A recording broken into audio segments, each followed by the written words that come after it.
SBI के दो retired bank कर्मचारियों को digital arrest कर करीबन 41 लाख रुपयों की धोखाधड़ी किए जाने का मामला सामने आया है। दोनों रिटायर्ड बैंक कर्मियों के बैंक अकाउंट में विदेशों से मनी लॉन्ड्रिंग के लाखों रुपए जमा होने और खुद को आरबीआई के अधिकारी बताकर दिन में 6 घंटे वीडियो कॉल कर डिजिटल अरेस्ट किया गया। इसी के बाद दोनों ही बैंक कर्मियों से सिक्योरिटी डिपॉजिट व अन्य कारणों से डरा धमकाकर अलग अलग बैंक खातों में कुल 41 लाख रुपए धोखाधड़ी से जमा करा लिए गए। कुछ दिनों बाद दोनों पूर्व बैंक कर्मियों को उनके साथ हुई धोखाधड़ी का पता चला और उन्होंने नागपुर साइबर पुलिस को घटना की जानकारी दी। पुलिस ने शिकायत दर्ज कर मामले की जांच शुरू कर दी है और तुरंत कार्रवाई करते हुए आरोपियों के अलग अलग बैंक खातों से कुल 17,50,000 रुपयों की रिकवरी कर ली गई। साइबर पुलिस स्टेशन के वरिष्ठ पुलिस निरीक्षक बलिराम सुतार ने कहा कि जल्द से जल्द इस मामले से जुड़े सभी आरोपियों को गिरफ्तार कर लिया जाएगा। आपल्याकडे नागपूरमध्ये 2 डिजिटल अरेस्टचे गुन्हे सायबर पोलीस स्टेशनकडे नोंद करण्यात आले। त्यामध्ये एकामध्ये एसबीआई मधील एक महिला कर्मचारी आहे जी रिटायर आहे, ज्याचं वय रिटायर असून त्याचे 65 वर्षाच्या वर आहे। त्या आणि त्यांचे मिस्टर एक दोघेच राहतात। त्यांची मुलं सगळे परदेशात नोकरी कामी आहेत। तर त्यांचं आणि त्यांच्या मुलाचं जे अकाउंट आहे ते एसबीआयमध्ये सेविंग अकाउंट आहे।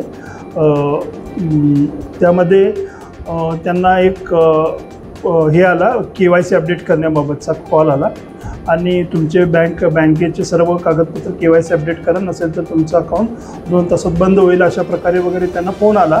त्यानंतर त्यांना त्यांच्याकडून कागदपत्र घेऊन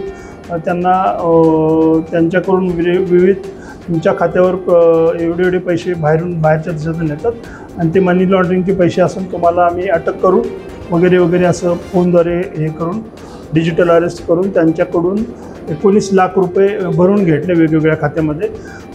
ही घटना 17/9 ते 20/9 या 3 दिवसामध्ये झाली होती आणि ती महिला आपल्याकडे 25 तारखेला आल्यानंतर आपण तात्काळ त्याबाबतची तक्रार नोंद करून FIR दाखल करण्यात आलेली आहे। दुसऱ्या प्रकरणामध्ये ते सुद्धा रिटायर्ड बँक कर्मचारी आहेत। त्यामध्ये त्यांना बँकेत तुमच्या खात्यावर मनी लॉन्ड्रिंगचे पैसे आलेले आहेत वगैरे असं सांगून त्यांना तुमचं जे आधार कार्ड आहे ते आधार कार्ड मुंबईमध्ये लिंक असून त्या खात्यावर सुद्धा पैसे येत आहेत असे सांगून तुमच्याकडे जेवढी रक्कम आहे ती आमच्या आरबीआयच्या खात्यात आम्ही ईडी मार्फत चौकशी करू, ते तुमच्या आम्ही दिलेल्या आरबीआयच्या खात्यामध्ये तुम्ही ती डिपॉझिट ठेवा, तपास संपल्यानंतर तुम्हाला परत करण्यात येईल असे वगैरे त्यांना सांगून त्यांना 2 ते 3 तास, सकाळी 3 तास, संध्याकाळी 3 तास असं त्यांना रूममध्ये फोनवरच ठेवून, तसंच त्यांच्याकडे पैसे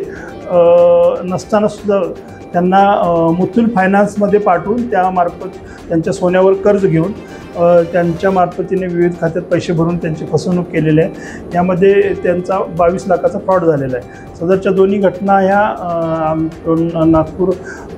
आमचे नागपूर शहराचे मान्य पोलीस आयुक्त माननीय रवींद्र सिंगल सर, तसेच आमचे जॉईंट CP सर माननीय आमचे DCP सर मथानी सर यांच्या मार्गदर्शनाखाली चालू असून यामध्ये पहिल्या गुन्ह्यामध्ये आम्ही 7.5 लाख रुपये बँकेमार्फत गोठवले आहेत, तर दुसऱ्या गुन्ह्यामध्ये सुद्धा आपण जवळजवळ 10 लाखापर्यंत रक्कम ही फ्रीज केली आहे आणि यामध्ये तांत्रिक तपास चालू असून आरोपींनाही आम्ही तात्काळ लवकरात लवकर अटक करत आहोत। रिपोर्ट विशाल बांबड़वार, लोकवाहिनी मीडिया, नागपुर।